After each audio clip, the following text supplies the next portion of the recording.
Joining me is David Seymour, head of New Zealand's ACT, a Libertarian Party, which polls say will join the Nationals in forming government at the next election.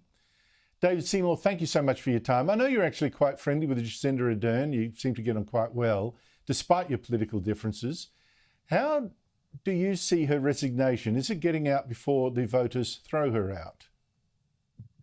No, I always look for the simplest explanation. I think she's had 5 years. It's been a pretty challenging 5 years, regardless of who was in government. I would argue she made it more challenging than it needed to be, but put that aside for now. As she said, she's human. Her child is starting school. She'd like to be there for that. And good on her. I respect all that.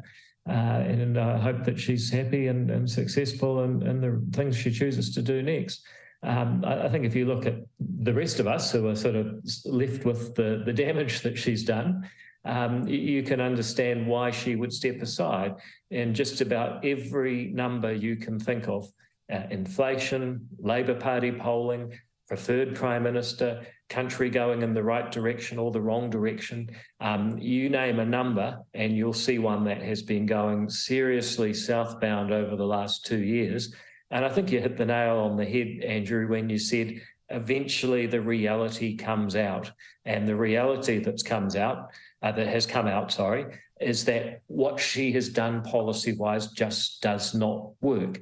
Locking down the country was done for far too long. It was far too divisive.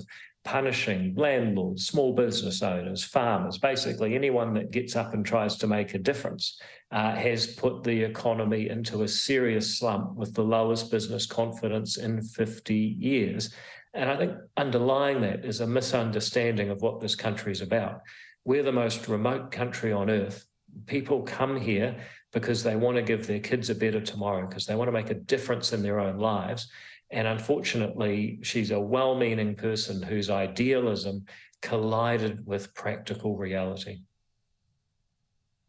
Well, even though she's quitting, I'm surprised. She's called an election. She herself has called an election, even though she's not going to be there to see it through, for October 14.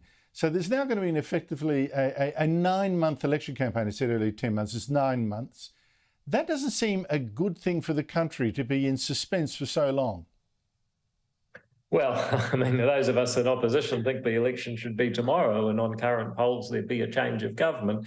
But, you got to respect our institutions and rules. And the current government, which right now, speaking to you tonight, she's still technically the Prime Minister.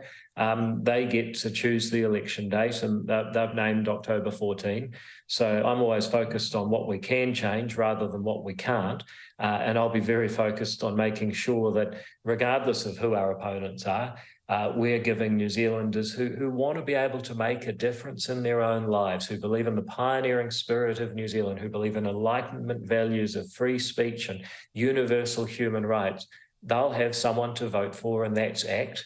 And we will do our damnedest to articulate and implement their version of New Zealand, which is much happier and sunnier in the long term in the next government. David Seymour, thank you so much indeed for joining me. Thank you.